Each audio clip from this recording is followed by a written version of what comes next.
Cher ami, j'aimerais juste te poser cette question. Qu'est-ce qui t'a empêché d'obéir à la vérité? Qu'est-ce qui t'a amené à arrêter la course dans laquelle tu étais engagé?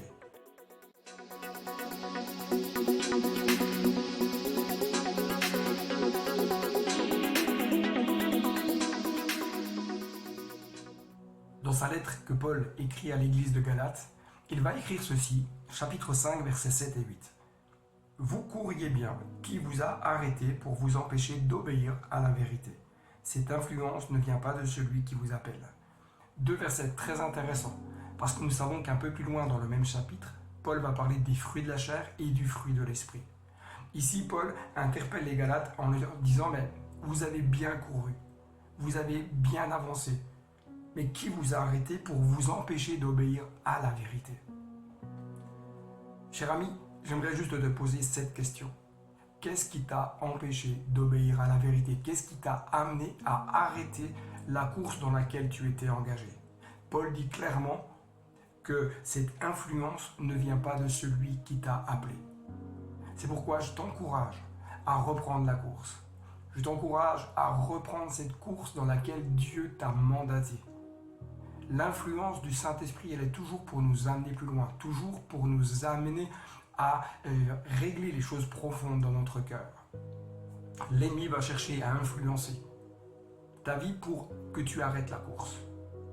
Il va t'amener à voir des choses avec son regard et non pas le regard de Dieu.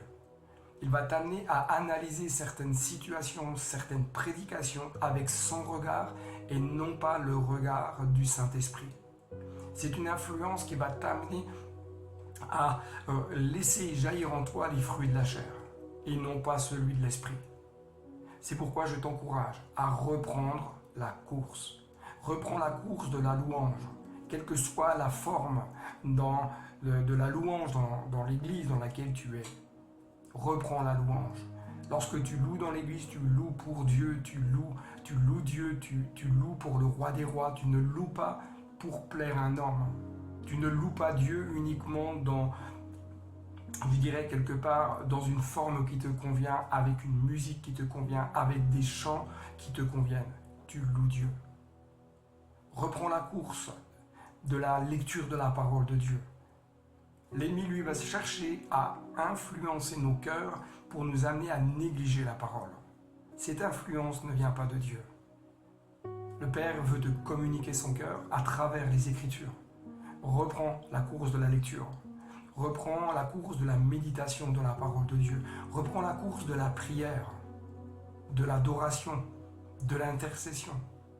Plus tu passeras du temps dans l'intimité de Dieu, plus tu connaîtras le cœur du Père. Plus tu connaîtras le cœur du Fils et plus le Saint-Esprit te révélera toute la grandeur et toute la gloire de Jésus. Alors, cher ami, s'il y a un élément qui t'a arrêté de courir, confesse-le devant Jésus. Renonce à tout ce qui est contraire, à tout ce qui refait jaillir en toi le fruit de la chair.